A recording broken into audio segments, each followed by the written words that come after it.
começar tratando disso. Renato, só um minuto. Anunciar a presença do deputado Evair. O Evair quer falar agora?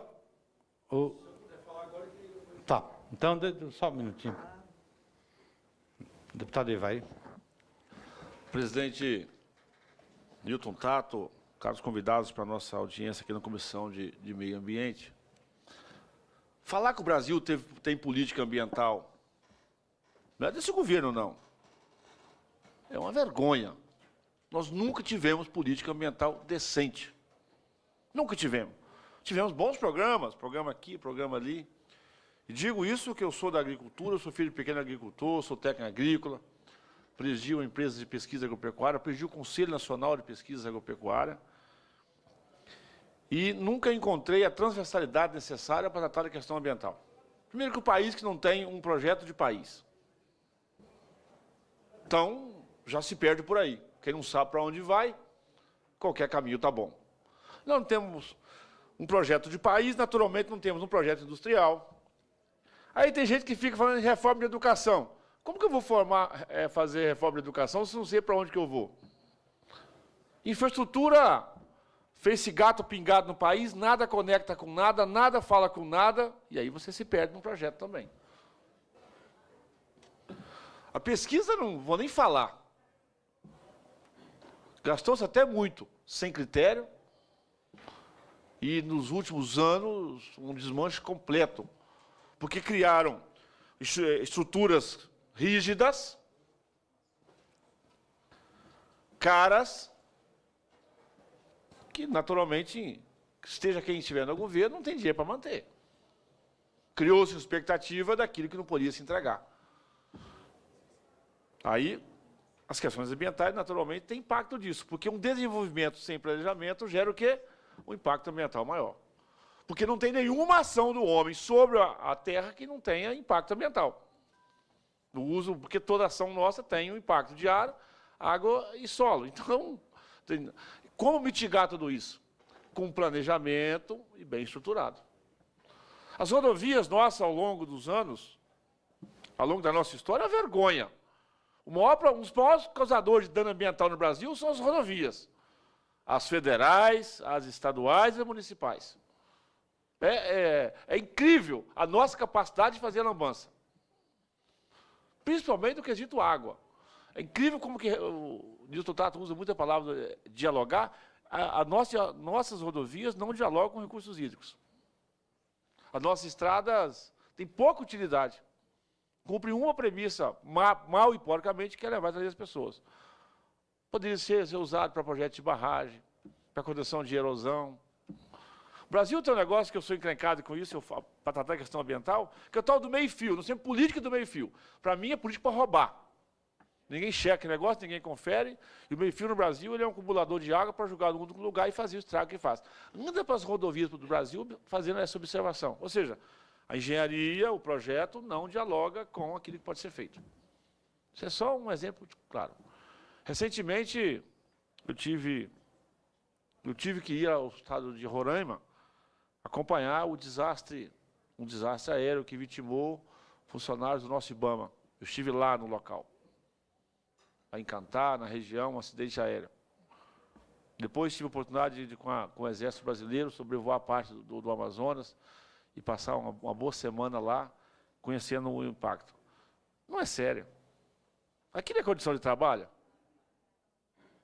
Tem que ter planejamento sustentável certinho, correto, mas submeter a qualquer profissional, seja um policial, seja um militar da Força Aérea, do Exército, da Aeronáutica, do IBAMA. Ô, gente, manda quem faz orçamento para lá, entrar naquela carroça, que os aviãozinhos, aquele avião que caiu lá em Cantar, que lá, não vou nem dizer que é a carroça voadora, porque as carroças são mais seguras. Isso é de uma maldade, e falar que aquilo é fiscalização ambiental. Os profissionais estão lá trabalhando, dispostos. Tem discussão, sim, de se é mais ou se é menos, mas isso não é discussão. Ou seja, aquilo não é condição digna de dar para um profissional trabalhar. Porque eu vi lá naquele aeroporto de 5ª categoria, onde foi alugado o avião, Newton Tato, eu vi entrando em avião, funcionário do IBAMA. Eu vi entrando médico, vi entrando enfermeira, agente de saúde, funcionários de entidades públicas. E fiquei pior ainda, fiquei sabendo que aquela porca empresa aérea, ela tem contratos milionários com a FUNAI, com o INCRA, milionários com a FUNAI e com o INCRA. E aí eu tenho que puxar a orelha do Exército Brasileiro, que aproveitou uma licitação que tinha com o INCRA, com a FUNAI, não sei, e colocou o funcionário do IBAMA naquela geringonça voadora, matou as pessoas. O que é isso? Aí depois sobrevoamos a região por lá, assim, eu fiquei horrorizado com as condições de trabalho dos profissionais, principalmente dos órgãos ambientais na região amazônica. Aquilo não é condição, tinha que sair de lá. Porque, desculpa, é como fala a moçada de Tato lá no seu São Paulo, vai dar ruim, vai dar errado. Isso porque, de novo, nós não temos um planejamento de país. Eu sou da agricultura, a agricultura tem que dialogar com todos os segmentos do setor, mas estão completamente expostos à insegurança técnica e jurídica. Por quê? Falta pesquisa, falta orientação, falta ciência técnica, falta extensão rural. Ontem nós discutimos aqui na casa os agentes comunitários de saúde. Eu não sei, o Nilton, você é do interior, desculpa, eu não sei da sua origem, né? Mas o agente comunitário de saúde, ele é o extensionista rural da década de 70 e 80. Porque o extensionista do nosso Emater, do INCAPER do meu estado, eu digo isso que eu sou filho da extensão rural, quando criou o grupo 4S, né, ensinava a fazer boa alimentação saudável, as boas práticas de higiene, né, água filtrada, tratamento de lixo, a extensão rural da década de 70 e 80. E também, claro, a parte agrícola. Os agentes comunitários de saúde são porta-vozes hoje de políticas públicas que se batem de porta em porta. É gente que bem capacitado, pode ajudar na política ambiental, inclusive, porque ele já tem um trabalho de rotina, já tem um trabalho segmentado, ou seja, construir essa inteligência. Então, a minha fala aqui, nós temos lá a minha agonia. Eu sou vizinho do Parque Nacional do Caparaó, lá do Pico da Bandeira. Olha a maldade que fizeram com os nossos agricultores e com o parque. Chegaram lá de forma arbitrária, fizeram um mapeamento aqui dentro de Brasília, numa sala, com a caneta. Do lado de Minas Gerais, o marco está acima de 1.000 metros. Do lado do Espírito Santo, o marco vem abaixo de 700 metros. Então, o parque é torto, né? Não tem, ou seja, não teve critério técnico. Segundo, pediram os agricultores para saírem das suas propriedades. Sabendo que não tinha dinheiro para pagar. Os agricultores fizeram o quê? Muitos deles saíram das suas propriedades. Aquela propriedade ficou abandonada. O agricultor perdeu a sua fonte de renda, o parque ficou exposto, porque o grande guardião de parque são os vizinhos. E o Tato, inclusive, relatou aqui brilhantemente o projeto nosso aqui nessa casa, que cria uma política de incentivo, sim, para os agricultores que estão em torno dos parques, porque esses são os grandes guardiões de parque. O parque está lá exposto hoje, rouba palmito, caça, fogo, incêndio. Ficou muito resto, ficou plantas da agricultura abandonadas nessas áreas que foram desapropriadas. Ali um abacateiro, um pé de café, uma plantação, uma pastagem, que vira foco de praga e doença, nada está sendo feito. Olha o problema que foi criado.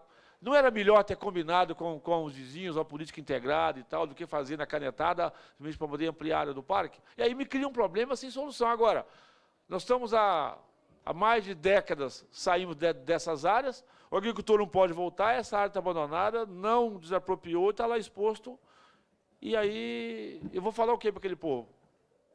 Olha, então, isso, eu falo isso até como uma agonia, para poder relatar assim aqui, eu sou defensor, tecnicamente, da política ambiental, ser transversal e dialogar com todos os segmentos. Planejamento, fazenda, agricultura, saúde, quer dizer, são as agendas produtivas de impacto que tem que ter uma pasta de diálogo, para que a gente possa fazer um negócio no bom senso, no equilíbrio, à luz da ciência e da tecnologia, da pesquisa científica. Eu presidi o INCAPER, por exemplo, é a instituição brasileira mais antiga na pesquisa científica de produção orgânica. Produção orgânica é ciência e tecnologia, não é achismo. Não é simplesmente você... E para quem vive disso, né? Agricultor é negócio a céu aberto, não tem contra-cheque. Não é agricultor final de semana, não. Estou falando de agricultura produtiva. A gente produz alimento para ter renda, para alimentar a sua família. Então, é lamentável as políticas ambientais do Brasil dos últimos anos. Eu, como técnico agrícola, não me sinto confortável porque não vejo um projeto de país. Volto a repetir a frase, quem não sabe para onde vai, qualquer caminho está bom. Aí, claro, aí não tem dinheiro para pesquisa, está abandonado. Os campos experimentais, unidade de pesquisa, unidade de conservação, os materiais genéticos nossos, o que nós estamos perdendo de material genético nos últimos anos por abandono das nossas casas de proteção de cultivares, dos nossos materiais, ou seja, um absurdo.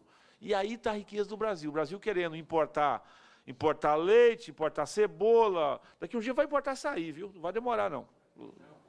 No feijão não vou nem falar. É incrível a nossa capacidade de achar que é isso mesmo. Uma meia dúzia aí de gente que não são produtores de commodities, não. São operadores financeiros. Estão no agronegócio.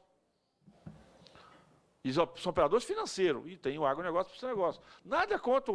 Acho que eu sou a favor da agricultura. Eu não separo a agricultura familiar, a grande propriedade, por mim. Tecnicamente, eu não tenho essa percepção, porque uma fazenda de 1.000 hectares são 1.000 fazendas de 1 hectare unido. Não tem problema. Agora, o que precisamos ter é gente sério, decente, profissional, um governo que estrutura cada dia mais. Então, assim, é preciso de... Eu quero, assim... nós vemos os nossos institutos federais, né? Um belíssimo projeto, mas esqueceram que tinha que pagar. Isso custa. Universidades abandonadas, né? Pega o IBAMA, uma estrutura, uma entidade que, infelizmente, hoje só é assim, o IBAMA, fala IBAMA é fiscalização, mas o IBAMA é muito mais do que fiscalização. Fiscalização é uma atividade importante, mas deveria, se fosse um país sério, o IBAMA poderia fazer muito mais. O tempo, a energia, os investimentos que gasta com fiscalização poderiam ser implementados pelo IBAMA, pelos profissionais que tem, em outras atividades, em outras ações, para que possa fazer realmente esse encaminhamento. Então, assim, é lamentável que, por falta de um projeto de país, aí não tem projeto nem para o meio ambiente, muito menos para a agricultura, Totato. Não acha você que nós estamos... A agricultura está abandonada há muito tempo. Há muito tempo. Por quê? Aí você vai se perdendo as coisas. E isso está expondo o Brasil está escancarado. Né? Aí, não só de materiais genéricos, a nossa grande riqueza é a nossa diversidade. A nossa grande riqueza é a nossa diversidade. Estamos perdendo todo dia mais. Nós não trabalhamos a natureza como uma fonte de material genético, né? de extração de óleos e essências, um manejo central decente. Quem viu o Globo Bom Dia Brasil hoje ficou horrorizado, né? de uma ação desintegrada, desarticulada, expondo a região amazônica ao ridículo, porque aquilo ali é feio para nós, ou seja, essa é a nossa inteligência. Estamos perdendo riqueza, perdendo gente, perdendo pessoas, e quero mais uma vez, na presença do técnico do nosso IBAMA, lamentar, né, a perda que foi a vítima dos nossos amigos do IBAMA naquela operação lá em Roraima, e deixar registrada a minha indignação. Aqueles brasileiros foram assassinados pela incompetência do governo brasileiro, porque não deram estrutura digna de trabalho. O mérito do trabalho, discute não quiser fazer, mas o governo tem responsabilidade, quando enviar um cidadão por uma missão, aquilo é uma missão, né, enviar de uma forma decente. Fui lá, é inadmissível imaginar que nesse momento tem brasileiros expondo a sua vida, a sua história, os seus valores, por uma causa nobre, nobríssima para o país, com condições assim, subhumanas de trabalho. Então, tenho o meu empenho, tenho o meu apoio para que possamos encontrar inteligência financeira, para que o planejamento possa entender que tem um Brasil muito mais do que o quadrado que eles imaginam, e possa colocar dinheiro naquilo que precisa e merece, que é produzir riqueza no Brasil, a partir da conservação, da preservação, da recuperação e da produção também, se for necessário, quando tem esse nosso ajuste. Mas eu volto a dizer, e olhar para a questão ambiental, só para finalizar, senhor presidente, é olhar, muita gente fala ambiental, vai para o rural, mas o estrago que o urbano faz no meio ambiente é muito maior. E esse debate é feito com essa grandeza, até porque muitas vezes, com muitas críticas, o setor da agricultura às vezes chega a ser ofendido,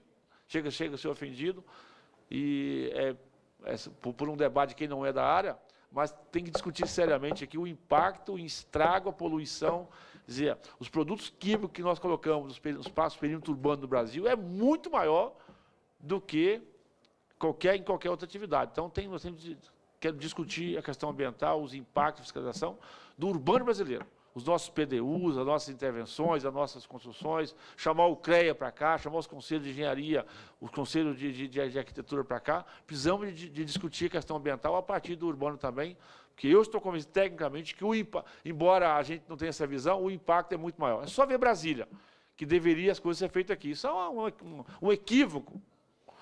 Aí você vai para São Paulo, você vai para o Rio, ou seja, não posso... A falta d'água em São Paulo não é só porque a nascente secou, não é só porque o rio diminuiu, não é só porque a agricultura está irrigando, não.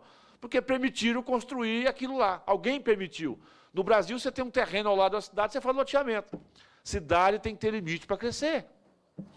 Senão, você não tem controle. No Espírito Santo, agora, na Grande Vitória, estou fazendo a transposição de um rio para abastecer o perímetro urbano, que não deveria ser cidade nunca.